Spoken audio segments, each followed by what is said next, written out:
Assalamualaikum, terima kasih sudah klik video ini. Untuk yang kembali lagi menyimak di channel ini, thanks banget, love you all. Apalagi buat teman-teman yang selalu mengirimkan komentar-komentar, dan aku jadi ngerasa kayak wow, aku punya temen banyak banget gitu loh.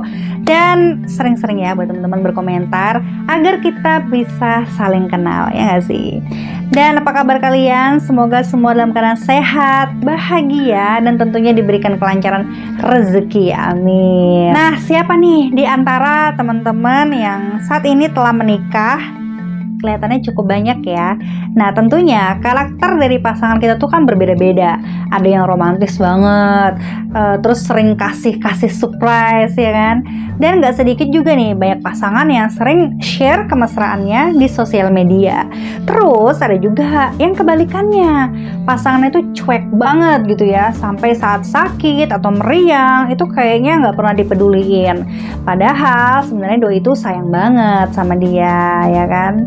Nah, kasus kali ini itu cukup mengejutkan sih teman-teman, dan bisa dibilang nggak pernah disangka-sangka. Dan juga kasus kali ini menyadarkan bahwa kita tuh kayak nggak boleh iri atau langsung kayak percaya dengan status sosial media gitu ya dari teman-teman yang kayaknya bahagia, romantis, karena belum tentu itu sesuai dengan kehidupannya. Kasus seperti apa sih yang akan kita bahas kali ini?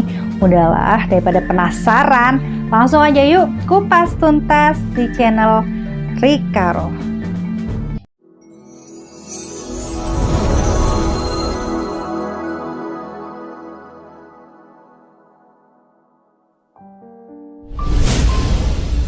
Ini adalah kisah tentang seorang pria bernama Sahrul Nizam Zurami atau biasa dikenal dengan nama Sahrul. Ia berusia 31 tahun, yang lahir dan dibesarkan di Toa Payoh, Singapura.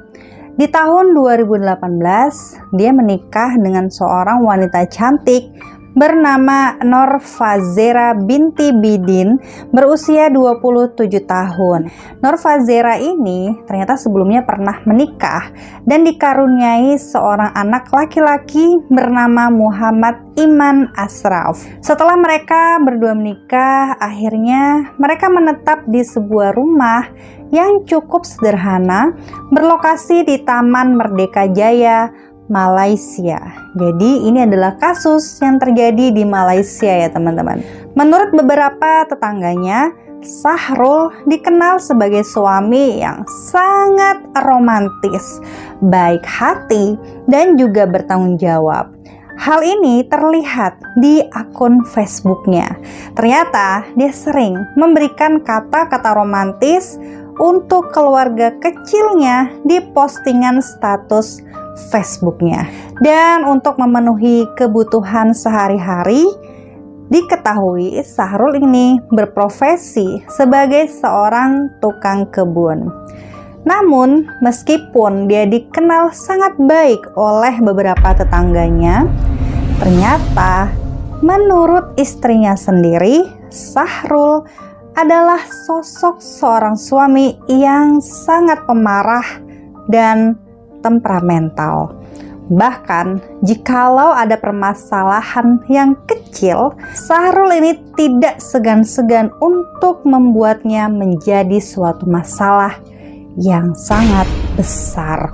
Dan jikalau pasangan suami istri ini lagi cekcok gitu ya, mereka ini malah bertengkar seenak-enaknya di depan anaknya yang masih kecil. Dan teman-teman, inilah awal mula terjadinya hal yang tidak pernah diduga itu. Pagi hari, tepatnya di tanggal 6 Oktober 2019, sebelum kasus mengerikan ini terjadi, ternyata kala itu Sahrul sempat menuliskan postingan mesra happy birthday di Facebooknya yang dia tujukan kepada istrinya tersayang.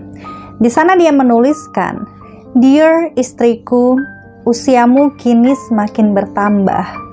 Sebuah keharusan bagi kita untuk bersyukur kepadanya dengan mengharapkan hal yang lebih baik untuk kedepannya."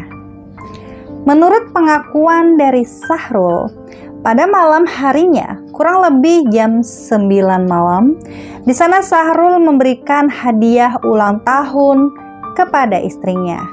Istrinya saat itu ternyata tidak suka dengan hadiah yang diberikan. Dia melempar hadiah tersebut dan tampak tidak menghargai Sahrul. Hal ini tentunya membuat Sahrul sangat kecewa dan juga marah. Dikarenakan itu, mereka pun berdua langsung cekcok adu mulut dan berakhir dengan Norva Zera yang meminta cerai kepada Sahrul. Tidak terima dengan perkataan istri, Sahrul ini pun tiba-tiba mengambil benda tajam di dapur dan dia berniat akan menghabisi istrinya. Dia kemudian masuk lagi ke dalam kamar dan tanpa banyak basa-basi, Sahrul yang saat itu merasa direndahkan, dia langsung menganiaya istrinya beberapa kali sampai meninggal saat itu juga. Melihat sang istri ini tergeletak, Sahrul panik dan juga bingung. Bagaimana jika tetangga tahu dengan hal ini? Dia pasti akan masuk penjara. Dia pun berpikir keras nih teman-teman untuk menghilangkan jejak. Kemudian dia mengambil sebuah parang yang ada di gudangnya dan di sana dia pun berniat untuk memisah-misahkan tubuh istrinya yang rencananya akan dia buang ke beberapa lokasi yang berbeda. Namun di saat dia hendak memotong bagian rahang, anak laki-laki dari sang istri tiba-tiba terbangun dan melihat kejadian itu. Padahal saat itu sang anak sebenarnya tidak menyadari dengan jelas apa yang dilakukan oleh bapak tirinya tersebut. Karena saat Sahrul meminta sang anak untuk kembali tidur, dia menurut saja dan kemudian kembali tidur di kamarnya. Ya, kalau misalnya anak itu sadar apa yang sudah dilakukan bapak tirinya, pasti dia nggak mungkin dong bisa tidur nyenyak, ya nggak sih teman-teman? Nah, setelah Sahrul ini selesai memisahkan tubuh istrinya sebanyak 8 bagian, dia berpikir, karena dia takut terbongkar, Sahrul ini pun kemudian berniat untuk mengakhiri anak tirinya sekalian. Nah, di sana dia kemudian langsung masuk ke dalam kamar anaknya yang saat itu sedang tertidur pulas dan dia pun menganiaya anaknya itu teman-teman hingga tidak bergerak lagi. Jam 1 dini hari Sahrul pun menyelesaikan semua isi pikirannya, yaitu ingin memisahkan tubuh istri dan anaknya itu sebanyak masing-masing 8 bagian. Dan kemudian potongan-potongan itu pun dia masukkan ke dalam kantong plastik besar dan membawa semuanya di belakang mobil pick up untuk dibuang ke beberapa hutan yang berlokasi di hutan Malaka, Malaysia. Tapi teman-teman, ternyata bagian kepala istri dan juga anaknya tersebut tidak ikut dia buang. Dia simpan di atas loteng rumahnya. Untuk apa nih kira-kira dia menyimpannya? Apakah Sahrul berjiwa psikopat atau mungkin dia takut akan cepat teridentifikasi karena wajah adalah pertama yang akan dikenali? Atau mungkin kalian punya pendapat berbeda? Komen di bawah. Nah, saat sudah sampai di hutan, diketahui Sahrul ini membuang potongan-potongan tubuh itu sangat jauh dari pandangan manusia. Beberapa kantong yang berisi telapak tangan korban ada yang dibuang ke pembuangan sampah. Beberapa potongan lainnya dia buang ke belakang pabrik dan sebagian potongan lainnya seperti paha dan kaki dia buang ke dalam hutan. Jadi semuanya terpisah gitu ya teman-teman. Setelah selesai membuang semuanya, Sahrul pun kembali ke rumah dan membakar beberapa barang berharga milik istrinya. seperti tas, dompet, dan sejumlah pakaian milik istrinya untuk menghindari penangkapan. Lalu kemudian Syahrul pun memutuskan untuk melarikan diri ke Singapura, yaitu ke kampung halamannya.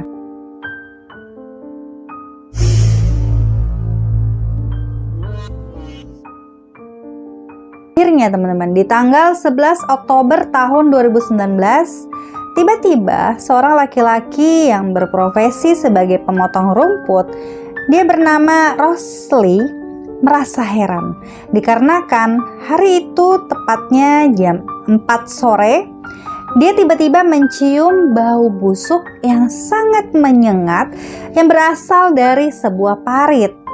Namun dikarenakan tidak ada kecurigaan sama sekali, dia pun tidak mengecek parit tersebut. Nah, 3 hari kemudian, tepatnya di tanggal 14 Oktober 2019, Rosli yang pada kala itu bekerja, dia pun diperintahkan oleh majikannya untuk membersihkan kembali parit tersebut karena ya keluhan bau yang semakin menyengat gitu ya teman-teman. Nah, ketika dia membersihkan parit, di sana dia memperhatikan dan dia tersadar bahwa ternyata bau itu datangnya bukan dari parit, melainkan dari rerumputan yang berada di dekatnya. Nah, kemudian majikannya juga menyuruh lagi untuk sekalian bersihin aja rerumputan itu. Nah, teman-teman, disinilah momen mengerikan yang tentu saja tidak pernah bisa dilupakan seumur hidup oleh Rosli, karena dia menemukan potongan-potongan tubuh yang sudah berserakan di tumpukan jerami. Setelah para polisi datang dan kemudian melakukan olah TKP, di sana para warga yang menyaksikan kejadian penemuan potongan itu langsung memvideokan dan kemudian memviralkan kasus ini. Mereka kemudian menyebarluaskannya di sosial media. Akhirnya, kasus mutilasi ini pun langsung menyebar luas kemana-mana, dan bahkan saat itu sampai masuk ke semua berita di stasiun televisi Malaysia. Di saat para polisi melakukan penyelidikan, keluarga dari Nur Fazera yang khawatir dikarenakan sang anak tidak bisa dihubungi, mereka melapor kehilangan Nur Zafera. Dan kemudian setelah dilakukan tes DNA dan hasilnya teman-teman ternyata benar. Diketahui bahwa kedua korban tersebut adalah seorang ibu dan anak yang bernama Nur Fazera dan Muhammad Iman. Ya, saat para polisi mengetahui identitas mereka, polisi pun langsung menggeledah rumah korban yang berlokasi di Taman Merdeka Jaya. Nah, di saat mereka menggeledah rumah itu, mereka menemukan ada banyak sekali bercak darah yang belum dibersihkan, seperti di kamar, teras, basement, dan juga di ruang tamu. Nah, saat tim forensik memeriksa kasus ini, di sana mereka menemukan ada banyak sekali sidik jari yang bertebaran di mana-mana, yaitu sidik jari dari seorang pria yang bernama Syahrul Nizam Zuraimi, yang tidak lain adalah suaminya Nur Zafera. Tanggal 20 Oktober, Syahrul pun langsung ditangkap saat sembunyi di rumah lamanya yang berlokasi di Singapura nih teman-teman. Dan sidang kasus pembunuhan ini akhirnya dilaksanakan pada tanggal 16 Desember di tahun 2019 di Pengadilan Tinggi yang berlokasi di Malaysia. Dan Syahrul akhirnya didakwa bersalah atas kasus pembunuhan tingkat pertama yang sudah menewaskan kedua nyawa sekaligus. Dan nyawa itu adalah keluarganya sendiri. Dia pun akhirnya divonis dengan hukuman mati. Nah, setelah mendapatkan vonis tersebut, Syahrul saat itu hanya bisa terdiam di kursi pengadilan sambil bersedih, dan dia sesekali memandangi ke arah mertuanya yang saat itu tidak pernah menyangka bahwa sang anak akan berakhir tragis di tangan menantunya sendiri. Ya, demikianlah teman-teman kasus yang benar-benar tidak terduga ini. Jadi di sini kita harus kayak lebih hati-hati dan juga waspada gitu ya sama orang-orang yang status sosial medianya itu kayak penuh cinta gitu kan. Ya belum tentu sama dengan kejiwaannya. Mungkin hanya kedok untuk menutupi sifat pemarahnya atau ya bagaimana nih? Menurut kalian, sampaikan argumentasi kalian ya di kolom komentar. Oke, thanks banget untuk yang sudah menonton video ini sampai selesai. Semoga video ini bermanfaat dan sampai jumpa di videoku selanjutnya. Bye.